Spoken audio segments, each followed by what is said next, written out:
नमस्कार। आज हम महाभारत के आदि पर्व में एक बहुत ही नाटकीय और कहना चाहिए निर्णायक मोड़ की गहराई में उतर रहे हैं। नमस्कार। हाँ, ये वो हिस्सा है जहाँ कहानी एक बिल्कुल नया मोड़ लेती है। हमारे पास जो स्रोत हैं वो भी काफी विस्तार से बताते हैं इन घटनाओं के बारे में। बिल्कुल। तो आज हम समझने की कोशिश करेंगे पांडवों के खिलाफ जो एक भयानक षड्यंत्र रचा गया था। लाक्षागृह वाला। हाँ, लाक्षागृह का षड्यंत्र, फिर कैसे वो अविश्वसनीय तरीके से वहां से निकले और फिर जंगल में मतलब वनवास के शुरुआती दिनों में उनकी एक अनोखी मुलाकात हुई। हिडिंबा और घटोत्कच। सही। तो इसमें साजिश है, बाल बाल बचना है और एक शक्तिशाली योद्धा का जन्म भी। बहुत कुछ है। हाँ, बहुत कुछ। चलिए शुरू करते हैं। तो सबसे पहले ये सब शुरू कहाँ से हुआ? दुर्योधन की ईर्ष्या, पांडवों की लोकप्रियता का डर, ये उस भयानक योजना तक कैसे पहुंचा? देखिए, ये सिर्फ ईर्ष्या नहीं थी। ये सिंहासन को लेकर एक गहरी असुरक्षा थी दुर्योधन के मन में। वो देख रहा था कि पांडव, खासकर युधिष्ठिर, अपने धर्म के लिए, भीम अपनी ताकत के लिए कितने लोकप्रिय हो रहे हैं प्रजा में। हाँ, लोगों के बीच उनकी अच्छी छवि बन रही थी। बिल्कुल। तो दुर्योधन को लगा कि भाई अगर ये लोग हस्तिनापुर में रहे तो मेरा युवराज बनना, राजा बनना मुश्किल हो जाएगा। तो वो गया अपने पिता धृतराष्ट्र के पास। हाँ, और जैसा कि हम जानते हैं धृतराष्ट्र का मन हमेशा डामाडोल रहता था। पुत्र मोह एक तरफ, न्याय दूसरी तरफ, फंसे रहते थे हमेशा। हाँ, तो दुर्योधन ने शकुनी और कर्ण जैसे अपने साथियों के साथ मिलकर धृतराष्ट्र को मनाया, इमोशनली भी और तर्क देकर भी, कि पांडवों को रास्ते से हटाना जरूरी है। किसके लिए? कुरुवंश के लिए या दुर्योधन के लिए? कहने को तो कुरुवंश, पर असल में तो दुर्योधन के भविष्य के लिए ही। धृतराष्ट्र मान गए, चाहे हिचकिचाते हुए ही सही, और यहीं से उस योजना की नींव पड़ी। और योजना थी वारणावत में एक खास महल बनाने की। ये क्या था? मतलब ये कोई आम महल तो नहीं था? अरे नहीं, बिल्कुल नहीं। यही तो क्रूरता थी। दुर्योधन ने अपने एक मंत्री पुरोचन को ये काम सौंपा। पुरोचन? हाँ, पुरोचन। उसे वारणावत भेजा गया, जो गंगा किनारे एक सुंदर जगह थी। आदेश था कि एक ऐसा महल बनाओ जिसमें लाख, घी, तेल, चर्बी, सूखी घास, मतलब जो भी आसानी से आग पकड़ ले, वो सब इस्तेमाल हो। बाप रे, बाहर से सुंदर, अंदर से मौत का फंदा। बिल्कुल सही। बाहर से भव्य दिखना था ताकि शक ना हो। तो पांडवों को वहां भेजना था और फिर आग लगा देनी थी। बहाना क्या बनाया गया? बहाना बनाया गया वारणावत में होने वाले एक बड़े मेले या उत्सव का। धृतराष्ट्र ने ही पांडवों और कुंती को सुझाव दिया कि भाई तुम लोग कुछ समय वाराणवत जाकर रहो, उत्सव देखो, घूमो फिरो। और ये प्रस्ताव ऐसा था कि मना करना मुश्किल था। राजा का आदेश जो था एक तरह से। हाँ बिल्कुल, इसमें एक शाही आदेश छिपा था। बहुत चालाकी से जाल बुना गया। लेकिन एक उम्मीद की किरण भी थी, विदुर। हाँ, विदुर। वो धर्म और नीति जानते थे और पांडवों के शुभचिंतक भी थे। वो समझ गए थे कि कुछ गड़बड़ है, लेकिन वो सीधे सीधे विरोध नहीं कर सकते थे। नहीं, स्थिति ऐसी नहीं थी। तो उन्होंने बहुत होशियारी से गुप्त तरीके से युधिष्ठिर को आगाह किया। कहते हैं कि सांकेतिक भाषा में बात की। सांकेतिक भाषा जैसे? हाँ, मतलब जंगल की आग का उदाहरण दिया, कैसे उससे बचने वाले चूहे बिल बना लेते हैं, इस तरह की बातें, जिससे युधिष्ठिर समझ जाएं कि खतरा है और आत्मरक्षा करनी है। वाह! और सिर्फ चेतावनी नहीं दी, भागने का रास्ता भी बनवाया। हाँ, यही तो विदुर की दूरदर्शिता है। उन्होंने गुप्त रूप से एक भरोसेमंद खनिक को वाराणावत भेजा। खनिक? हाँ, सुरंग खोदने वाला। उसने पांडवों से संपर्क किया और महल के नीचे से बाहर निकलने के लिए एक सुरंग खोदनी शुरू की, बहुत ही गोपनीय तरीके से। और पांडव? वे लगभग 1 साल उस महल में रहे। ये कैसे किया उन्होंने? ये उनके धैर्य और युधिष्ठिर की रणनीति थी। विदुर की चेतावनी समझकर उन्होंने महल का मुआयना किया, पुरोचन के व्यवहार पर नजर रखी। उन्हें पता चल गया था कि खतरा असली है। लेकिन उन्होंने किसी को शक नहीं होने दिया। बिल्कुल नहीं। पुरोचन को यही लगता रहा कि पांडव बेखबर है, उत्सव का आनंद ले रहे हैं। वो शिकार पर जाते, लोगों से मिलते, एकदम सामान्य।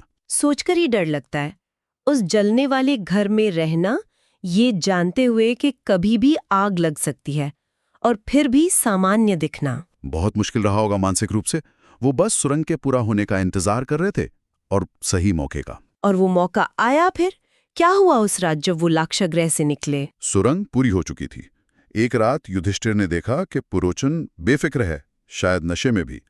उसी रात कुंती ने एक भोज रखा था। भोज? हाँ, जिसमें नगर के लोग और पुरोचन भी थे। और एक दुखद संयोग हुआ कि उसी रात एक भीलिनी अपने 5 बेटों के साथ वहां आश्रय लेने आई थी। ओह, भोज के बाद जब पुरोचन और वो भीलिनी अपने बेटों के साथ सो गए, तब भीम ने अपना काम किया। भीम ने आग लगाई? हाँ, पहले पुरोचन के कमरे में, फिर महल में कई जगह, ताकि आग तेजी से फैले।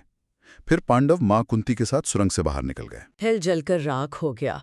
सुबह क्या हुआ? वो भीलनी और उसके बेटे? सुबह जब आग बुझी तो खंडहरों में 6 जली हुई लाशें मिली, पुरोचन की और उस भीलनी और उसके 5 बेटों की। 6 लोग? मतलब संख्या पांडवों और कुंती के बराबर? बिल्कुल। तो सबने यही मान लिया, वारणावत के लोगों ने भी और हस्तिनापुर में धृतराष्ट्र और दुर्योधन ने भी, कि पांडव और कुंती उसी आग में मारे गए। कितनी दुखद बात है उन बेचारों के लिए, लेकिन पांडवों के लिए ये एक तरह का सुरक्षा कवच बन गया। हाँ, ये भयानक विडंबना थी। उन निर्दोषों की मौत से पांडवों के मारे जाने का भ्रम पक्का कर दिया। इससे उन्हें छिपकर भागने का मौका मिला, वरना शायद उनकी खोज तुरंत शुरू हो जाती। इस धोखे ने अनजाने में ही सही उन्हें बचा लिया। हाँ, उन्हें सुरक्षित भविष्य की तरफ पहला कदम बढ़ाने में मदद की। और हस्तिनापुर में दुर्योधन का रास्ता साफ? ऊपरी तौर पर तो यही लगा। दुर्योधन और उसके साथी खुश थे। धृतराष्ट्र ने शोक मनाया, पर अब दुर्योधन को युवराज बनाने की तैयारी जोरों पर थी। उन्हें क्या पता था कि पांडव जिंदा हैं। वो सुरंग से निकलकर गंगा किनारे पहुंचे होंगे। हाँ, और वहां भी विदुर का इंतजाम था। अच्छे। हाँ, विदुर ने पहले ही एक भरोसेमंद मल्लाह को नाव के साथ तैयार रहने को कहा था।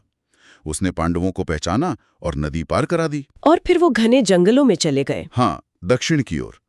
अब शुरू हुआ उनके वनवास का एक और मुश्किल दौर। जंगल की यात्रा, थकान, भूख, जंगली जानवर और फिर राक्षसों से सामना। हाँ, एक दिन जब सब थके हुए थे, भीम को छोड़कर बाकी सब सो रहे थे, तभी पास के जंगल में रहने वाले राक्षस हिडिंब की नजर उन पर पड़ी। हिडिंब? हाँ, उसे इंसानों की गंध आई और वो उन्हें खाना चाहता था। उसने खुद न जाकर अपनी बहन हिडिंबा को भेजा। हाँ, उसने अपनी बहन हिडिंबा को भेजा कि जाओ उन सोए हुए इंसानों को पकड़ लाओ। लेकिन हिडिंबा जब वहां पहुंची, हाँ, वो गई तो भाई के कहने पर, लेकिन जब उसने भीम को देखा जागते हुए, अपने परिवार की रक्षा करते हुए, तो वो मोहित हो गई। भीम पर? हाँ, उनके बलशाली रूप पर उसके मन में प्रेम जाग गया।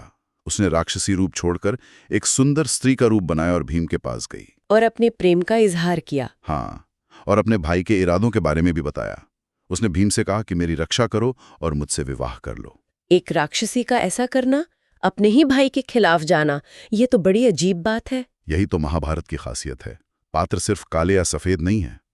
हिडिंबा में राक्षसी प्रवृत्ति थी, पर मानवीय भावनाएं भी थी, प्रेम, डर। उसका भीम के प्रति आकर्षण इतना ज्यादा था कि उसने सब कुछ दांव पर लगा दिया। लेकिन हिडिंब, उसे पता चला होगा। हाँ, जब हिडिंबा देर तक नहीं लौटी तो वो खुद आ गया। उसने हिडिंबा को सुंदर रूप में भीम से बात करते देखा तो गुस्से से भर गया। और फिर? उसने हिडिंबा को मारने की कोशिश की और पांडवों पर हमला किया। भीम सामने आ गया। भीम और हिडिंब का युद्ध? भयंकर युद्ध हुआ। हिडिंब शक्तिशाली राक्षस था, पर भीम भी कम नहीं थे। बहुत जोरदार लड़ाई हुई। अंत में भीम ने हिडिंब को मार डाला और अपने परिवार की रक्षा की। हिडिंब के मरने के बाद हिडिंबा का क्या हुआ? उसने फिर से भीम से विवाह का प्रस्ताव रखा। इस बार क्या हुआ? कुंती और युधिष्ठिर माने? हाँ, इस बार कुंती ने सोचा। हिडिंबा ने एक तरह से उनकी मदद भी की थी, भाई के इरादे बताकर। शायद भविष्य में एक सहयोगी की संभावना भी देखी हो। उन्होंने सहमति दे दी।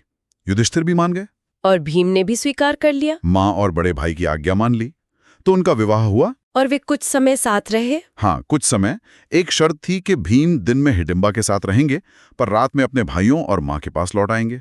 और इसी संबंध से जन्म हुआ घटोत्कच का। बिल्कुल, घटोत्कच महाभारत का एक और अहम किरदार। उसकी क्या खासियत थी? मतलब वो आधा मानव आधा राक्षस। हाँ, पिता भीम की तरह बहुत बलशाली, और माँ हिडिंबा से उसे राक्षसी शक्तियां मिली, मायावी विद्या मिली। कहते हैं जन्म के समय ही काफी बड़ा था और जल्दी ही वयस्क हो गया। शक्ति, निष्ठा, मायावी ताकत, सब कुछ था उसमें। हाँ। क्या वो पांडवों के साथ ही रहे, घटोत्कच और हिडिंबा? नहीं, कुछ समय बाद हिडिंबा अपने बेटे के साथ वापस जंगल में अपने लोगों के पास लौट गई। लेकिन जाने से पहले घटोत्कच ने अपने पिता भीम और सभी पांडवों को वचन दिया। क्या वचन? कि वो हमेशा उनके प्रति निष्ठावान रहेगा और जब भी पांडवों को उसकी जरूरत होगी, वो बस याद करने पर तुरंत मदद के लिए आ जाएगा। और ये वचन आगे चलकर बहुत काम आया होगा। बहुत ज्यादा। कुरुक्षेत्र युद्ध में घटोत्कच एक जबरदस्त योद्धा साबित हुआ। उसका ये वचन पांडवों के लिए एक बड़ी ताकत बना। ये उन शुरुआती कष्टों का एक अप्रत्याशित फल था। इन सब घटनाओं के बाद पांडव कहाँ गए? हिडिंबा और घटोत्कच के जाने के बाद भीम वापस अपने भाइयों और मां से मिले। उन्होंने अपनी पहचान छिपाई रखी और आगे बढ़ते गए। उनका अगला पड़ाव था एक चक्रा नाम का गांव, जहाँ बकासुर से सामना होना था। हाँ, लेकिन वो फिर एक अलग कहानी है। तो संक्षेप में देखें तो आज हमने लाक्षागृह के षड्यंत्र से पांडवों के बच निकलने की कहानी देखी। विदुर की चतुराई, भाग्य का साथ, फिर जंगल में हिडिंबा से वो नाटकीय मुलाकात जो डर से शुरू होकर विवाह और फिर घटोत्कच के जन्म तक पहुंची। हाँ, और घटोत्कच का वो महत्वपूर्ण वचन। ये घटनाएं सिर्फ कहानी के मोड़ नहीं है, ये पांडवों के चरित्र को गढ़ रही थीं। बिल्कुल।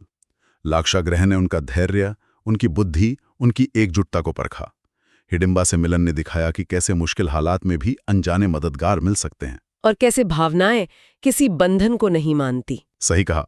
और घटोत्कच का जन्म भविष्य के लिए एक उम्मीद, एक शक्ति का प्रतीक बना। ये सब धोखे, बचने की जद्दोजहद, किस्मत के खेल और अजीब गठबंधनों की कहानी है। चलते चलते एक सवाल मन में आता है, ये जो पूरा दौर था, पहचान छिपाना, अपनी बुद्धि और बल पर निर्भर रहना, राक्षसों से मिलना, हिडिंबा जैसे संबंध बनाना, इन अनुभवों ने पांडवों को कितना बदला होगा?